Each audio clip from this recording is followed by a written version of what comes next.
Қайырлы күн достар, тәніне саулық деген жандар, мен жауапты тәжірибелік дәрігер Фариза Жанғали қызы. Бүгін сіздерге витамин Д-ға қатысты қойылатын ең көп сұрақтардың жауабын осы видеода айтатын боламын. Ал видеоны бастамас бұрын арнама тіркеліп, лайк қойып, комментарий жазып отырыңыздар. Витамин Д-ге қатысты және белгілері туралы, витамин Д жетіспегенде қандай белгілер болатыны және витамин Д-ны қалай қабылдау керек туралы мен алдыңғы видеоларында айтқан болатындығым. Сол себепті осы видеодан кейін менің алдыңғы екі видеомды көруді ұсынар едім. Бірінші сұрақ, витамин Д жетіспегенде ең көп қойылатын сұрақтардың бірі: мен қанша жерден витамин Д көп қабылдасам да, менің витамин Д деңгейім көтерілмейді деген сұрақ. Не себепті? Бірінші, витамин Д-ның синтезіне әсер ететін факторларға келетін болсақ, бірінші фактор ол қалқанша безінің жұмысы. Қалқанша безінің жұмысы бұзылатын болса, қандай да түйіндер болатын болса, ондағы түзілетін кальцитонин гормоны түзілмейтін болса, онда витамин Д-ның синтезінің түзілуі нашарлайды. Соның нәтижесінде витамин Д-ның деңгейі көтерілуі баяулайды. Екінші, осы сіздің тері астындағы май қабатының деңгейіне байланысты болып келеді. Себебі витамин Д тері астындағы адипоциттерді, яғни май жасушаларын ағзадан шығару қызметін атқарады. Яғни соның нәтижесінде, егер де сізде семіздік болатын болса, семіздіктің деңгейіне байланысты витамин Д-ның деңгейінің жоғарыламауы соған да байланысты болып келеді. Сол себепті, егер де витамин Д деңгейі көтерілмей жатса, онда салмақтың арылу жолын қарастыруды ұсынар едім. Келесі, витамин Д-ның түзілуінің баяулауы ол глюкозаның деңгейіне де байланысты болып келеді. Қанда егер де глюкозаны жасушаның ішіне кіргізетін, ол бізде инсулин болып келеді, ал витамин Д инсулиннің түзілуіне қатысады. Соның нәтижесінде, егер де ағзада көп глюкоза түсетін болса, оны біздегі инсулин көп бөлінеді, яғни жасуша ішіне апару үшін. Ал глюкоза не үшін керек дейтін болсаңыз, жасуша ішіне, ол энергия түзілу үшін. Ал энергия не үшін қажет дейтін болсаңыз, сіздің жалпы кез келген бұлшықеттегі жұмысыңыздың бәрі осы энергияға байланысты. Яғни сіздің қолыңыздың жалпы қимылдауы, тамақ жеуіңіз, ойлау қабілеті бәріне энергия керек. Сол себепті глюкоза керек, бірақ глюкозаңыз жай көмірсу емес, күрделі көмірсу керек. Ал көмірсу дегеніміз ол осы глюкоза болып келеді. Сол себепті, егер де жай көмірсуларды көп тұтынбау керек. Жай көмірсуға не жатады? Біздің тез дайын болатын тағамдар, фастфудтарымыз, біз және де жалпы жоғары сұрыптағы ұндардың өзі жай көмірсуға тез айналады. Ал жай көмірсу ол майға айналады. Яғни сіз бір жерден жай көмірсумен, яғни инсулиннің деңгейінің жоғарылауына арқылы витамин Д-ңыз көп кетіп жатса, екінші, сол жай көмірсуыңыз бірден майға айналады. Ол да витамин Д-ның түзілуіне кедергі жасайды. Келесі сұрағымызға келетін болсақ, біз осы химияны қабылдамай, неге күн сәулесі арқылы витамин Д-ны қабылдасақ болмайды дейді. Яғни ол витамин Д негізі 9 бен 11 арасындағы күн сәулесімен жанасқан кезде түзіледі. Егер де сол уақытта сіз күн сәулесін шықпасаңыз, онда витамин Д қалған уақытта түзілмейді. Және де біздің қазіргі радиоактивті заттардың әсерінен, осы өндірістердің әсерінен біздегі смог деп айтып жатамыз ғой, сол бізге керекті мөлшерде теріміз келіп жетпейді, және соның нәтижесінде бізде витамин Д күн сәулесінен бізде түзілуі қиын болып келеді. Келесі сұраққа келетін болсақ, біздегі неге көп жерлерде профилактикалық, неге көп жерлерде 500 және де 1500 ме единица түрінде қабылдау керек деп айтады. Неге? Сіздер 5.000, 10.000 доза қабылдау керексіз деп айтасыздар деген сұрақ көп келеді. Себебі 500 және 1500 ол профилактикалық доза. Яғни кез келген неде ұсыныстарда, рекомендацияда оқитын болсаңыз, онда ол жерде жазып қояды. Профилактикалық дозасы 500 және 1500, ал арнайы ем түрі арнайы өзінің дозасы бар деп. Яғни сіздерде 30-дан төмен болатын болсаңыз, витаминді тапсырсаңыз 30-дан төмен болатын болса, онда 10.000-ды қабылдайсыздар. Ал 30-дан жоғары болатын болса, 5.000-дық дозаны қабылдасаңыздар болады.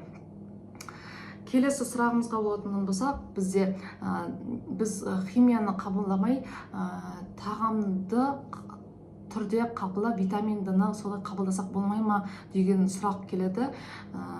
Және витаминді қай өнімдерде болады дейді.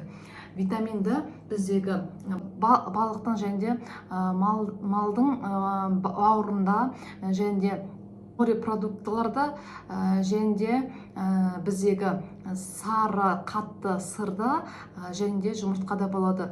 Сол себепті, бірақ ол біздегі витамин D2 түрінде бізде түзіледі.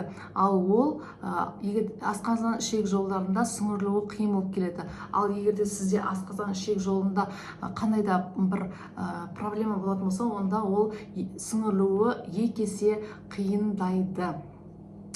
Сол себепті біз витамин D-ның D3 түрінде қабылдаған дұрыс болып келеді. Келесі сұрақ, витамин D майлы тағамдармен қабылдағанда жақсы сіңе ма деген сұрақ. Витамин D таңғы уақытта майлы тағамдарды қабылдағанда жақсы сіңеді. Ол жалпы біздің қолданып жүрген қолдың сары майы болсын, немесе салаттарды салаттарға қосатын оливка майы, оның бәрі осы майларға жатады. Сол себепті оның кішкене мөлшерінің өзі сіздің витамин D-ңіздің түзілуіне атсалысады. Келесі сұрақ,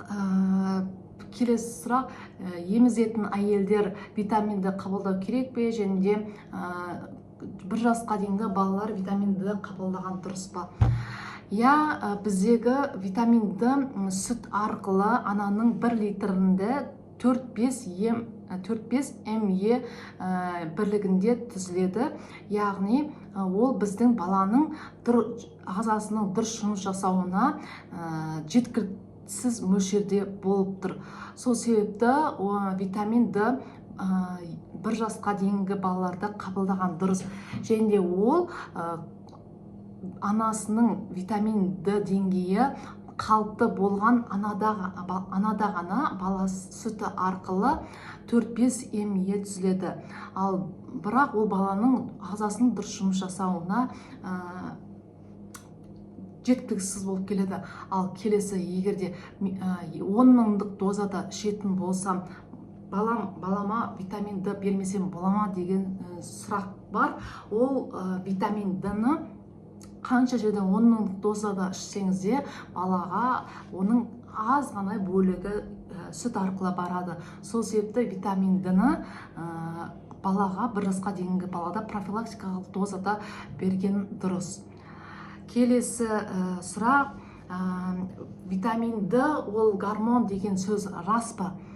Неактивті витамин D тері арқылы күн сәулесі түскенде ол активті витамин D-ға айналады. Ол холекальциферол, ал ол бауырға барғанда 25 OH гидрокси кальциферолға айналады. Ал ол өз кезегінде бүйрекке барғанда 1,25 дегидрокальций витамин кальциферол айналады. Яғни ол кальцитриол деп аталатын стероидты гормон болып келеді. Яғни ол біздің эстроген, тестостерон гормондарына әсер етеді. Сол себепті ол витамин D-ны сол себепті қабылдаған дұрыс. Яғни біздің аналық безінің жұмыс жасауына, аталық безінің жұмыс жасауына атсалысады. Болашақта инсульт, инфаркт секілді ауруларының болмауына әсер етеді. келесі сұраққа келетін болсақ, витамин Д қайта тапсыратын қаражат жеткіліксіз, және де біз оны витаминді тапсырмай тек профилактикалық дозасын ішсек бола ма деген сұрақ болады. Жоқ, себебі сіз егерде витамин Д деңгейіңіз 30-дан төмен болатын болса, оны қанша жерден көп ішсеңіз де ол витамин Д-ның деңгейі жоғарыламайды.